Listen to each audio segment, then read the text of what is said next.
আসসালামু আলাইকুম ভিউয়ার্স, নতুন একটা ব্লগে স্বাগতম। নতুন একটা দিন। এখন আমি যাচ্ছি মেরিল বিশ্ব রোড বা মেরিল বাইপাস বলে একটা জায়গায়। আর এখন আছি বর্তমানে পাবনাতে।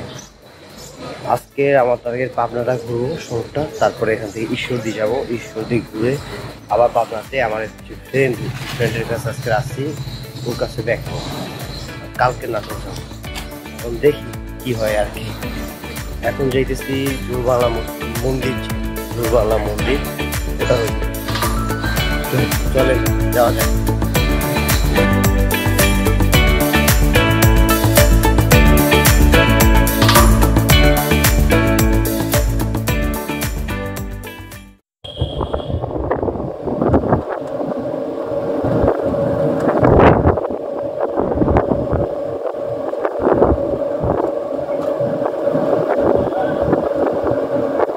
আপনার শহরে ভালো রকমের পুরাতন বাড়ি আছে। এই যে দেখেন, এই একটা মোটামুটি ধরে এটা তো 60-70 বছর পুরানো তো হবে, তারও বেশি হইতে পারে।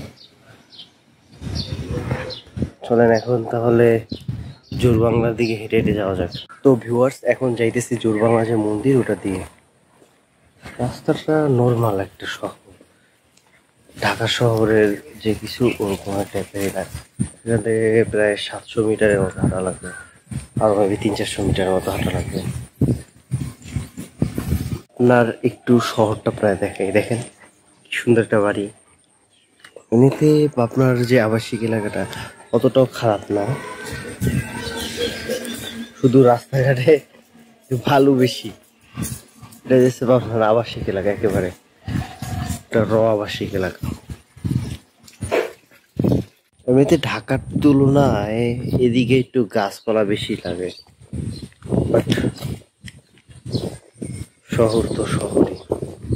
এই যে ঢাকায় আমি এই টাইপের যে বাড়িগুলা, এগুলো আমি আগে দেখেছি জোরবাংলা।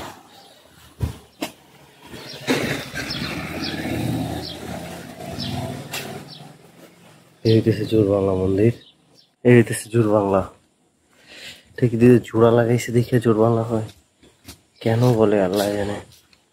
আর ইন্টারেন্স কোন ঢুকে কোনখান থেকে, এইটাই জোরবাংলা। দুটি চারা যুক্ত করে হয়েছে।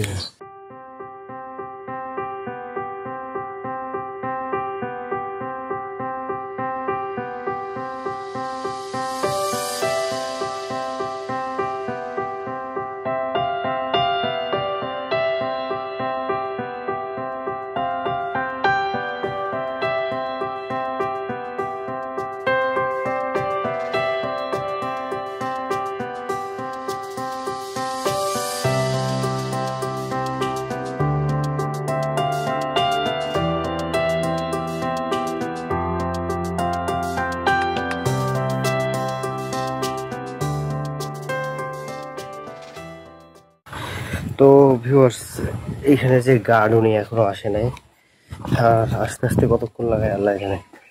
যার কারণে ভাবলাম আমি কিছু আশেপাশের সাইড দিয়েই কিছু শর্ট নিই, কারণ ভিতর দেখার মতো তেমন কিছু নাই। আর আমি যেহেতু মুসলিম, ভিতরে আমি ঢুকতে এমনি হতেও পারবো না, আমার তো তাও সাইড দিয়েই যেতে হবে। তো চলেন কিছু শর্ট নিয়ে আপনাদের দেখায় চলে যাই।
তো ভিউয়ার্স, এই যে জোরবাংলা যে মন্দিরটা খোলার সময় হতেছে 8টা, কিন্তু তাদের কোনো এর সময়ের নেই, কেন তেমন মানুষ আসেও না, এই কারণে তারাও অত গুরুত্ব দেয় না। এখন এটা বন্ধই আছে। আর এইখানে যে গার্ড কোন সময় না কোন সময় আসে, তো যার কারণে আর কি আর করা। এমনিতে এটা দেখতে খারাপ না, মোটামুটি গ্রামগঞ্জ হিসেবে সুন্দর, খারাপ না। আর এটার শুধু ক্রিয়েটিভিটি হয়েছে, এটা 2টা মন্দির একসাথে জোড়া লাগছে, যার কারণে এটাকে জোরবাংলা মন্দির হলো। কারণ এখান থেকে এখন তারাস রাজবাড়ি আছে না, ওখানে যেতে হবে।